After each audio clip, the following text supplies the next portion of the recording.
Hello दोस्तों, मेरा नाम है स्नेहाशीष पाठी। आपको इस वीडियो लेक्चर में स्वागत करता हूँ mission nice learn with integrity की तरफ से। इस वीडियो लेक्चर में हम खास करके after how many years, after nearly 68 years, ठीक है, after 68 years Tata wins back air India with 18,000 crore bid. जैसे कि हम जानते हैं, एयर इंडिया एक नेशनल ऑथेंटिकेटेड और नेशनल गवर्नड बॉडी है, जिसके अंतर्गत different government officials, different government policy या फिर different government spoke persons usually maintain करते हैं एयर इंडिया को।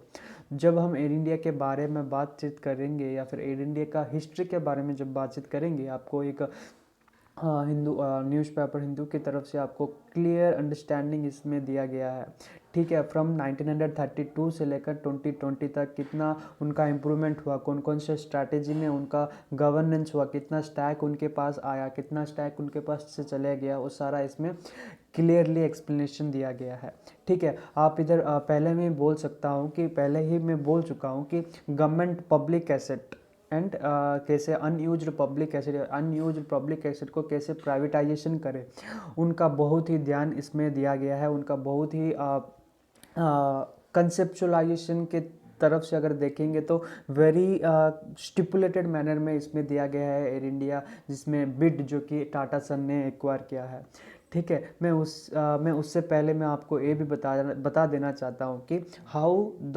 Pandemic has hitted different airlines, whether it will be very much difficult for the bids or the bid takers to stipulate the time to make a renewable of the lost glory of the Air India, to make a sense or humor to how to acquire, how to have a advanced revenue, how to increase the revenue of each and every you can say that airline passenger from a very affordable rate, ठीक है। जब हम usually air India का comparison करेंगे, जैसे कि हम टाटा सन ने बिड एक्वायर किया है, तो उनके पास बहुत ही चैलेंजेस है, बहुत ही डिफ़िकल्टीज है, क्योंकि एयरलाइन जो कि बहुत ही ज़्यादा हिट हुआ है इस पेंडेमिक के दौरान। Nearly more than hundreds of millions of young generation has lost their jobs, ठीक है। वो भी एक मैटर करता है कैसे वो एक्वायर करेंगे फिर से। सो टाटा इन द स्काई, अगर टाटा इन द स्काई ऊंचा उड़ेगा टाटा, लेकिन पता नहीं कितना करोड़ का लॉस होगा, कितना करोड़ नियरली हिट होगा, ठीक है। Whether they will be running in loss और whether they will be running in a progressive manner for advanced economy, तो वो भी मैटर करता है। when I usually discuss about the strategy or not strategy, when I discuss about the history of Tata Sons, or we can say that Tata, then first in 1932, so usually 1932 में क्या हुआ, RJRD Tata pilot Tata airlines inaugural flight from Karachi to Mumbai. So पहला Karachi to Mumbai inaugural flight जो कि 1932 में हुआ था Tata pilots के दौरान।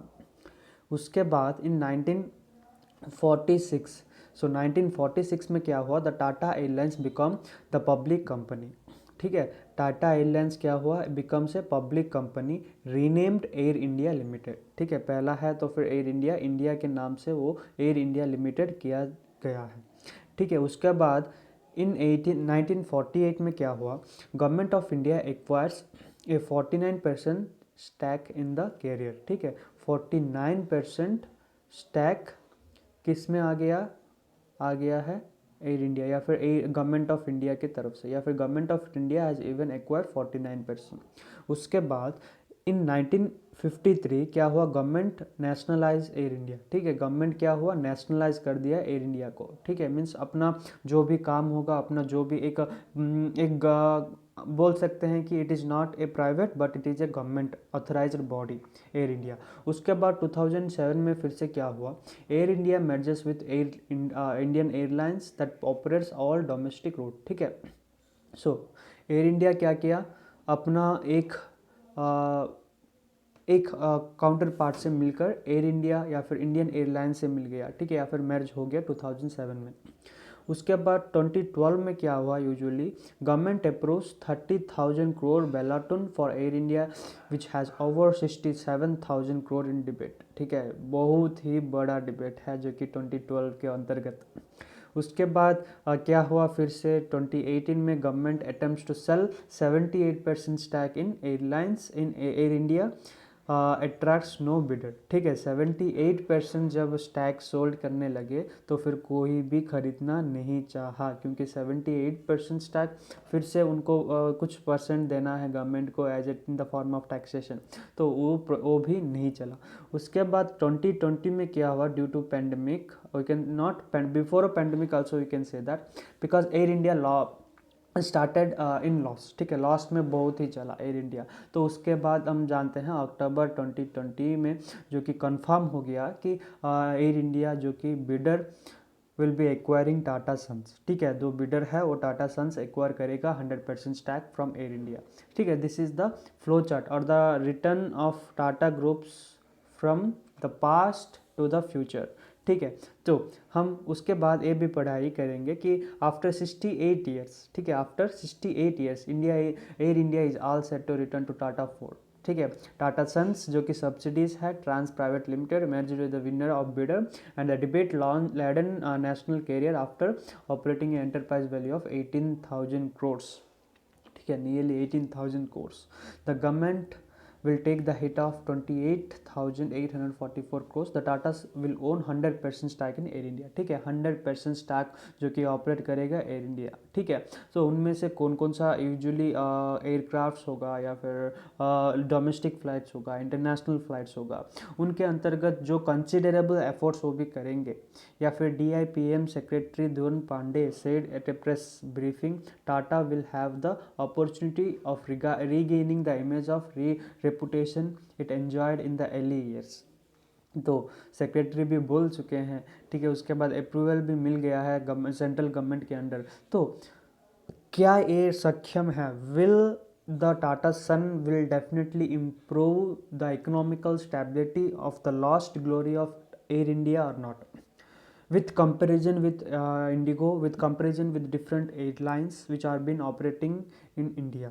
ठीक है, अगर इंडिया के अंतर्गत जो जो एयरलाइंस उसके क्षेत्र में घूम रहे हैं, डोमेस्टिक क्षेत्र में सराउंडिंग हो रहे हैं, उनके सामने टाटा इंडिया या फिर इंडियन एयरलाइन टिक पाएगा क्या?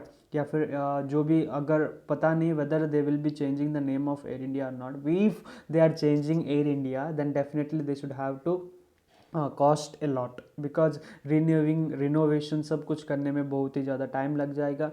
लेकिन उनका फैसिलिटीज़ का जब इम्प्रूवमेंट करेंगे डेफिनेटली मैं बोल सकता हूँ कि it will be improved with a very drastic change. ठीक है, पहला क्या है, जैसे कि इंडिगो प्रोवाइड कर रहा है वेरी लो कॉस्ट में ट्रैवल अलाउंस, सो उसी प्रकार अगर एयर इंडिया भी प्रोवाइड करेगा तो फिर एक चांस है कि आप ज़रूर क्या अफोर्डेबल कर सकते हो, या फिर it will be affordable for all the low cost और we can say that middle class family to travel from one place to another place at a very minimal cost. ठीक है, वो भी एक मैटर करता है। उसके बाद स्पेशल और can say that the government will absorb the balance debit of 48,262 crores which will be the transfer to special purpose vehicle set up by it Air India Asset Holding Limited। So a very very सक्षम है whether the government will be benefited और not by this bidder. तो government इसमें क्या फ़ायदा होने वाला है, गवर्नमेंट को कैसे फ़ायदा होने वाला है, कितना ग्रोड्स का उनका डिबेट जो है कैसे भरपाई करेंगे। ठीक है, वो सारा मैटर करता है whenever we are going to discuss about all this things. So I hope the Tata Son will definitely get an advanced skill of economic generation. ठीक है, तो फिर आशा है कि आपको समझ गए होंगे usually the history of the Tata in the sky. तो आशा करता हूँ कि आपको समझ आ गया होगा हर एक चीज़ का इम्पोर्टेंस। तो till then thank you for watching my video, thanks a lot.